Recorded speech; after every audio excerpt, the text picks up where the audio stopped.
¿Qué tan cerca estuvo Hitler de conquistar el mundo? ¿Cómo pasó de controlar casi toda Europa a terminar escondido bajo tierra, rodeado de ruinas y traiciones? Su caída no fue un accidente repentino, fue una caída lenta, construida a base de orgullo, errores estratégicos y una fe ciega en su propia genialidad.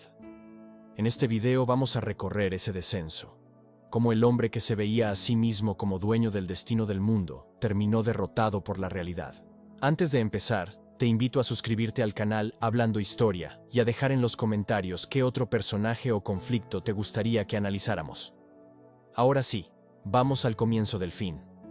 En agosto de 1939, Europa estaba en silencio tenso, como si el continente respirara hondo antes de una tormenta.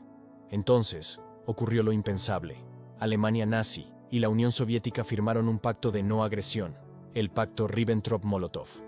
Fascismo y comunismo, dos ideologías que se odiaban, se comprometían a no atacarse.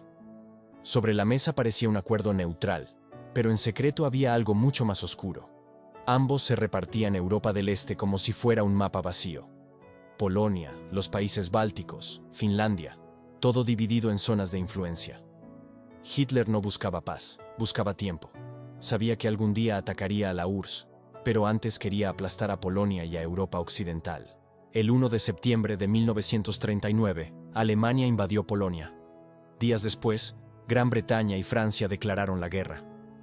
Había comenzado la Segunda Guerra Mundial, y también la cuenta regresiva del Tercer Reich.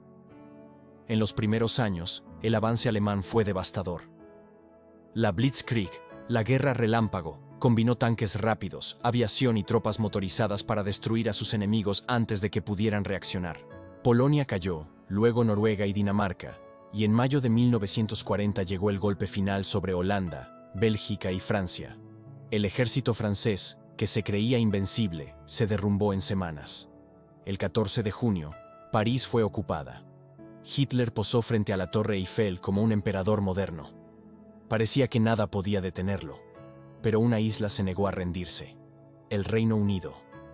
Bajo el liderazgo de Winston Churchill, prometieron no capitular jamás. Hitler intentó ganar la guerra con la Batalla de Inglaterra, una campaña aérea masiva para destruir a la Royal Air Force y preparar una invasión. Fracasó. La resistencia británica, junto con la capacidad de recuperación del país, hizo imposible la conquista. En lugar de terminar la guerra en el oeste, Hitler la dejó a medias. Y ese error lo empujó hacia su decisión más peligrosa: atacar a la Unión Soviética, sin haber derrotado primero al Reino Unido. El 22 de junio de 1941, Alemania lanzó la Operación Barbarroja, la mayor invasión terrestre de la historia. Millones de soldados cruzaron la frontera creyendo que repetirían el milagro de Francia, pero en el este la realidad fue distinta.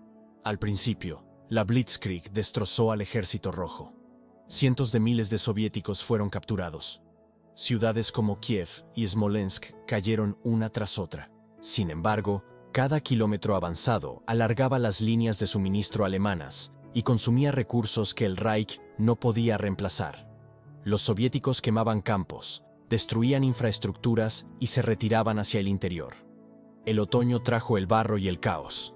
El invierno, con temperaturas extremas, paralizó a un ejército que no estaba equipado para esa campaña. Mientras tanto, Stalin trasladaba fábricas enteras más allá de los Urales y Estados Unidos comenzaba a enviar ayuda masiva a través del programa de préstamo y arriendo. La guerra dejó de ser relámpago y se convirtió en una guerra de desgaste industrial, justo el tipo de conflicto que Alemania no podía ganar. Buscando una victoria decisiva, Hitler lanzó una ofensiva hacia el sur. Quería el petróleo del Cáucaso y la ciudad que llevaba el nombre de su enemigo, Stalingrado. Las ruinas de esa ciudad se convirtieron en un infierno urbano. Los soviéticos resistieron casa por casa, mientras el sexto ejército alemán se hundía en una batalla sin salida. Cuando la URSS rodeó a las tropas alemanas con la Operación Urano, Hitler se negó a permitir la retirada. El resultado fue la rendición de más de 90.000 hombres y la destrucción de una fuerza entera. Stalingrado marcó el punto de inflexión. A partir de ahí, Alemania dejó de avanzar y empezó a retroceder. La última gran apuesta ofensiva fue Kursk, la mayor batalla de tanques de la historia. Los soviéticos, advertidos, prepararon una defensa casi impenetrable. Tras perder cientos de tanques y miles de hombres, Alemania perdió algo más importante: la iniciativa. Desde entonces, en el este solo quedaba resistir y ceder terreno.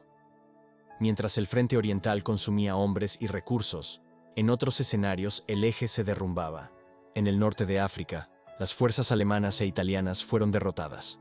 Italia fue invadida y el régimen de Mussolini se desplomó. Al mismo tiempo, la Luftwaffe ya no podía proteger las ciudades alemanas del bombardeo masivo aliado, ni controlar el Atlántico frente a los convoyes enemigos. El Reich se ahogaba sin petróleo ni producción suficiente, mientras Estados Unidos y el Reino Unido multiplicaban sus armas y vehículos. En junio de 1944, llegó el golpe definitivo en Occidente. El día D. La Operación Overlord llevó a cientos de miles de soldados aliados a las playas de Normandía. A pesar de la feroz defensa alemana, los aliados lograron establecerse en Francia, liberar París y avanzar hacia el corazón de Alemania. En el este, la URSS empujaba la guerra hasta las puertas de Berlín. El Tercer Reich estaba atrapado entre dos gigantes, sin recursos, sin aliados fuertes y con un líder cada vez más desconectado de la realidad. La primavera de 1945 encontró a Berlín reducida a escombros. El ejército rojo rodeaba la ciudad, los aliados occidentales avanzaban desde el otro lado y dentro del búnker de la Cancillería Hitler pasaba sus últimos días dando órdenes a unidades inexistentes, traicionando a sus propios generales y aferrándose a fantasías de contraataques imposibles. El 30 de abril se suicidó junto a Eva Braun. Poco después, Alemania se rindió incondicionalmente. La guerra en Europa había terminado, pero no el horror.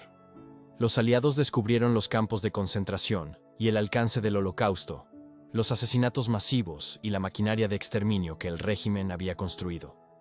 Cuando el humo se disipó, quedaba una pregunta: ¿por qué perdió Hitler? Perdió porque abrió una guerra en dos frentes que Alemania no podía sostener.